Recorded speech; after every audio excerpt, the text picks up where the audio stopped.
In this video, I'm going to eat and taste every food from every decade of Sri Lanka. We are also trying this tasty cracker used in 1980 survival in the Civil War and this tube structured spoon that made the 2010 tastier and so much more.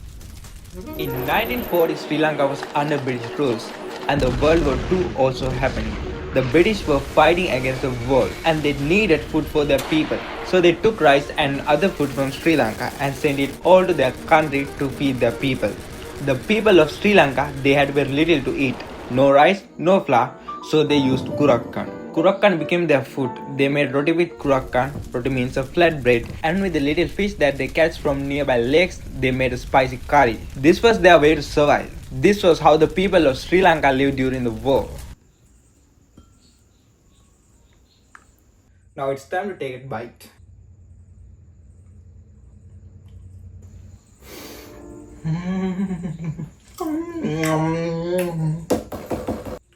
It's very tasty and spicy, and also there's a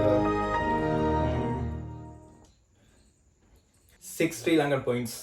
As you're moving on, you will get to know about Sri Lanka's civil war that started in 1983 and continued for 30 years. At that time, people used these small foods to survive. Moving to 1950s. In 1950s, British rule was finally over. Sri Lanka was free, a time of new beginning, but still, life wasn't easy. Many families were still poor. We didn't have fancy meals or big feasts, but we had food that kept us going. This breadfruit and chicken mixed curry with rice is a good source of carb and protein. People love the taste, so they use this food as an energy source. Sri Lanka was rebuilding in these years. Our own rice grown in our own fields. This rice made Sri Lankan so healthy and so strong. With that strength, our ancestors did things that seemed impossible. They dug rivers with their hands, not just small streams, but great rivers that still flows across the country today. They built tanks, canals, and reservoirs to hold water, to feed the land, and to grow more rice. This rice is a magic.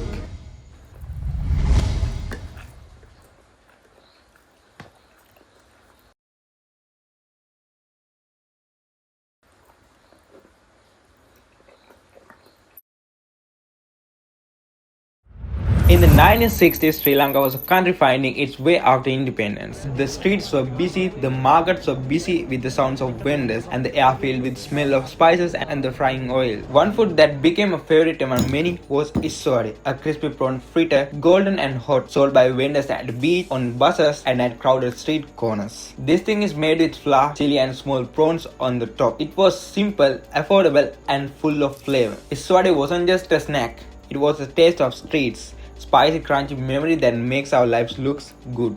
People would eat it at beach by watching the sunset. It was a time when food brought people together.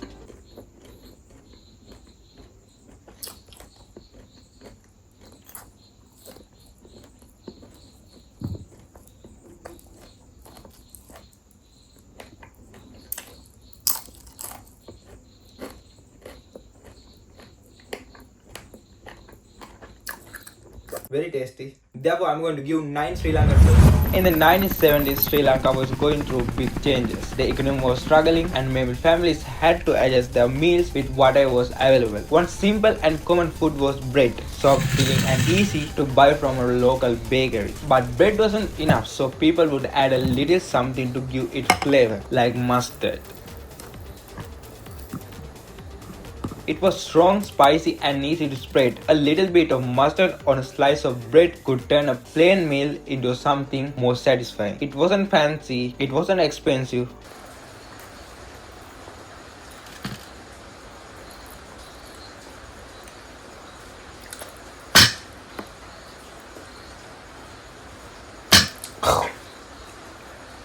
It's not a good meal to take. The taste is not good, so I can't eat. Oh yes, now we are moving to 1980. In July 1983, Sri Lanka experienced a tragic and violent event that changed the course of its history, known as the Black Jubilee. It was 1983 in the month of July.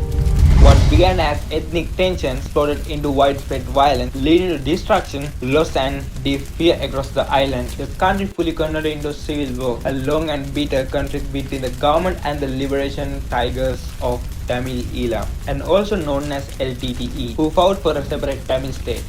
The events of Black July shaped the course of Sri They Lanka's chose these history. crackers with butter. These crackers were easy to store and didn't spoil quickly. This butter added much needed calories and flavors to the plain cracker, making a small meal that could give enough energy for the day. It wasn't fancy or feeling like a full meal, but it was practical, affordable, and accessible to many.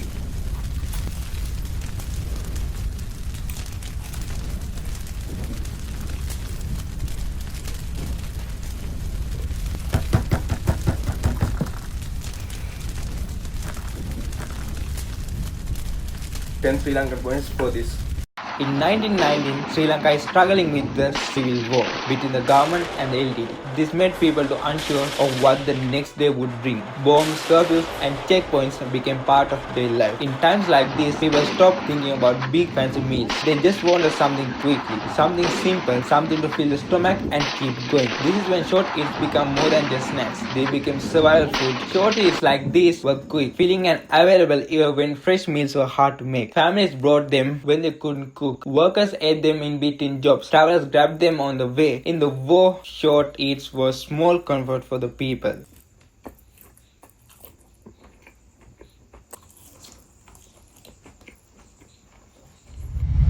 For this dish, I'm going to give 10 Sri Lankan points because this is so tasty.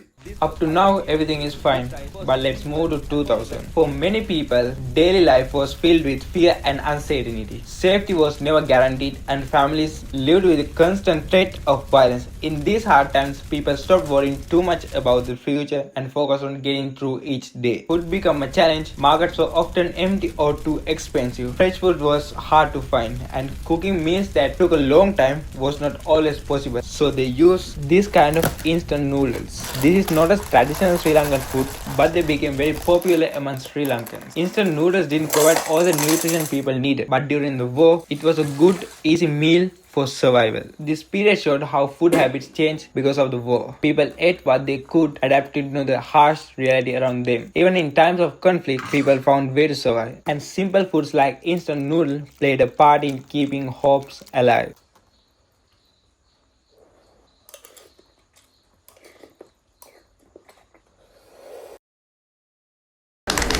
Sri Lanka's president formally accepted victory report. Now everything is getting better in 2009. Finally the war is over. Sri Lanka army battled against the LTT to gain the victory. While respecting our army, let's move to 2010. In 2010, Sri Lanka was a slowly healing country. The long and painful civil war had finally ended the year before in 2009. After nearly 3 decades of conflict, people were tired but hopefully they wanted to rebuild their life, their families and their country. Food became a way to bring back some normal life, to reconnect with culture and to nourish the body. Many turned to simple, healthy meals that had been part of Sri Lankan life for generations. One of those meals was pittu with milk and sugar. Pittu is a humble dish made from rice, flour and coconut, steamed in bamboo or metal tubes. It's soft, warm, and full of comfort. After the war, people enjoyed pittu as a reminder of home and tradition. But what made it special was eaten with warm, creamy milk and spoonful of sugar.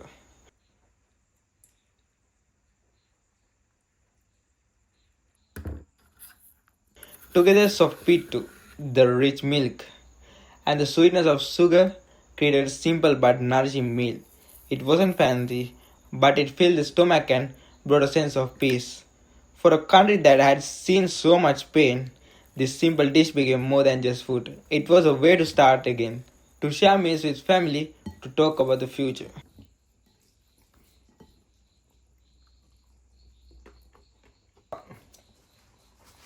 10 China points.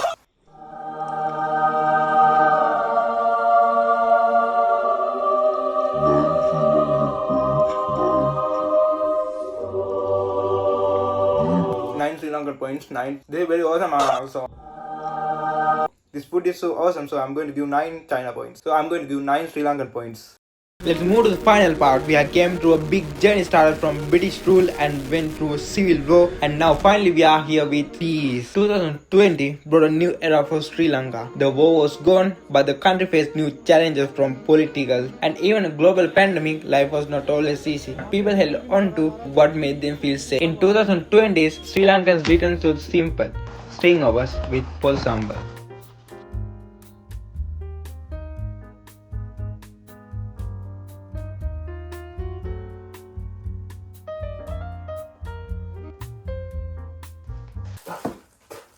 I guess it is rotten.